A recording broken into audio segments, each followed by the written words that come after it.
Hey everyone, it's Shelby, the conservative bookworm. I am back again today with my fifth book review. I'm going to try to keep these shorter than they've been, so I'm just going to try to do like one at a time. I know the last several I've done two at a time, and I could do two with this one too, but I'm going to try to keep them shorter for the busy parent. I had that suggestion, so I'm going to try to do that. So I'm going to kind of do bullet points, and I'm going to start out with this book called Pax by Sara Pennypacker. Love her last name, Pax. And again, library book, and they for some reason like to cover the title, which I don't understand. Okay, so Pax, and you can tell it's about a fox. This book is it was published in 2006, so new book. It's for ages 8 to 12 officially, but I would put that more like 12 and up, 12, 13, 14, 15, because I'll tell you a few reasons. But first, it's from two perspectives. The fox that's on the cover, named Pax, and his boy, as he calls him, Peter. So every other chapter is from one or the other perspective. It starts out a little slow, but it really drew me in, and it was surprisingly serious, which I wasn't really expecting. So that's why I kind of gave it an older age range. It's really a commentary on war and the repercussions war has on everything, not just human beings, but on nature, flora, fauna. So it's really kind of about this boy and his fox. They're separated at the beginning, and it's kind of their journey growing up, and also their journey in understanding war and its repercussions. So in the book, it's pretty anti-war. The message is pretty clearly anti-war. So if you have a problem with that, then I wouldn't suggest not reading this book. But it's very anti-war.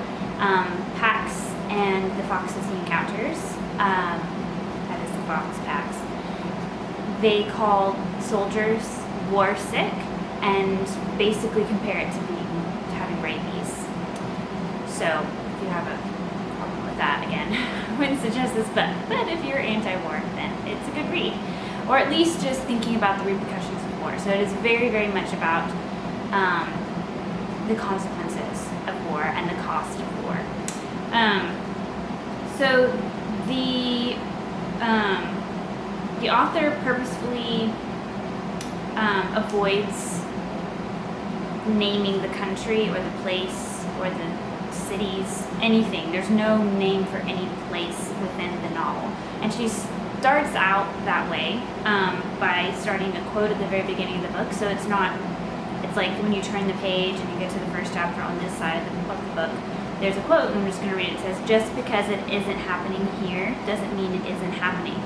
So immediately it's pretty apparent, at least it was to me, not knowing exactly what was going on in the book yet, but like having that very strong quote in my mind gave me the idea that, this is a commentary on, just because you might live in a country or a place that isn't experiencing war doesn't mean that it's not happening somewhere. There's a lot of places in the world where war is happening. So I thought that was very, very strong, very powerful message to children, to adults too, that we need to be aware that there's a lot of places in the world where war is still occurring. It's occurring every day and affecting everything around it.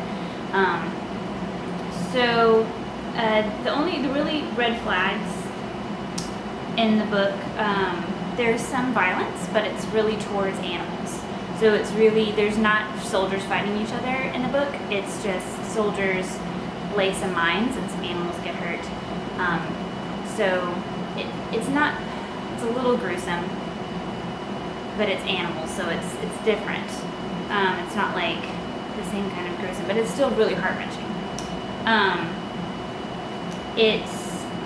There's the boy's father doesn't play a huge role in the book, but he does have a powerful effect on the boy and the fox, and he is borderline abusive. So he has some rage issues, and he's borderline abusive. Like, he doesn't actually ever hit his son, but there is that element. And also there is technically some cussing in the book because one of the characters that Peter encounters is of Italian/Haitian lineage.